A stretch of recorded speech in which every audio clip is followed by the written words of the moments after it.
Esto es un montaje puesto en marcha por la máquina fenomenal de propaganda que es la izquierda y no tiene nada que ver con la realidad. El CO2 es el mejor de los gases de la naturaleza. Y después de 34 años de machacar con información falsa y tendenciosa, se ha convertido en un contaminante, en un gas tóxico para la naturaleza y para nosotros mismos. Eso es un absurdo. En estos 34 años, las propiedades físicas, químicas y biológicas del CO2, que repito que es un gas maravilloso, no han cambiado para nada. Lo que ha cambiado es la opinión pública respecto al CO2. Y esto ha cambiado de una forma interesada, porque tras ello lo que hay es la intención de poner un impuesto especial nuevo y además muy fuerte sobre este gas. Hay que tener en cuenta que los seres humanos producimos CO2 para todo, para respirar, para comer, para calentar nuestras casas, para fabricarnos, para transportarnos, para todo. Establecer un impuesto sobre el CO2 supone y significa una cantidad de dinero al cabo de un año verdaderamente fabulosa. Yo he calculado que eso puede ser un incremento de impuestos como del 5%. Y de hecho, no son impuestos futuros y quizás sí o quizás no. La industria ya está pagando esos impuestos. El segundo paso es que empecemos a pagarlo los particulares. Es decir, que además de pagar un impuesto fuerte por comprar gasolina, paguemos otro impuesto fuerte por usarla. Y esto es un disparate, porque es lo mismo que pagar un impuesto por comprar pan y un segundo impuesto por comérnoslo. Absurdo. La vida en la Tierra nació de tres componentes. El CO2 de la atmósfera, que hace 3.800 millones de años era abundantísimo, había un 18%, mientras que de oxígeno solo había un 1%. El agua de los mares y la energía del sol. Esos tres componentes son los componentes básicos de la vida. Por supuesto, el más básico de todos es el CO2. A partir de ahí se creó la vida.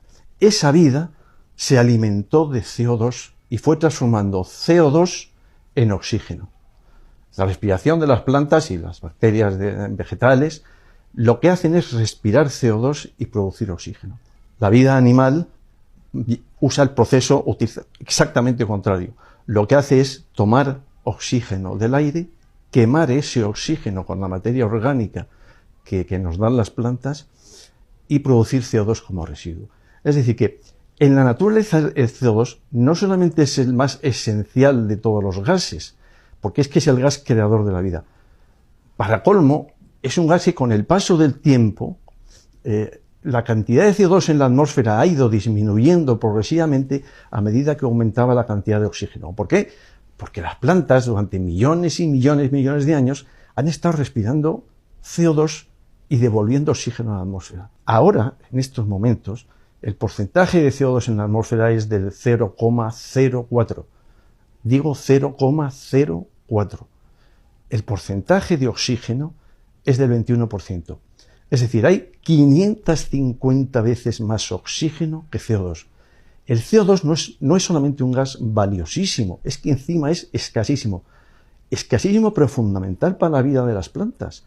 Es que hay muy poco CO2, pero yo salgo al campo y veo una cantidad de materia orgánica, veo de todo, que digo, pero ¿estas plantas de qué viven? Si solo hay un 0,04. El tremendo engaño que la izquierda y los líderes del cambio climático nos están planteando con esta historia, que es ridículo, absolutamente ridículo. La gente, yo en el año 19 hice una pequeña encuesta sobre la cantidad de CO2 que producen los humanos y la que producen los automóviles.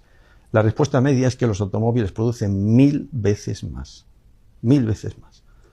Luego hice los estudios pertinentes y la realidad es que el automóvil y los seres humanos producen casi la misma cantidad de CO2. La misma. Pero la gente, la sociedad, cree en estos momentos que el automóvil produce 1000 veces más CO2 que el ser humano. Y entonces dice, bueno, claro, que esta cantidad monstruosa de CO2 la naturaleza no la puede aceptar. Pero ¿cómo monstruosa? Si es la misma que producimos nosotros. Es una cantidad insignificante.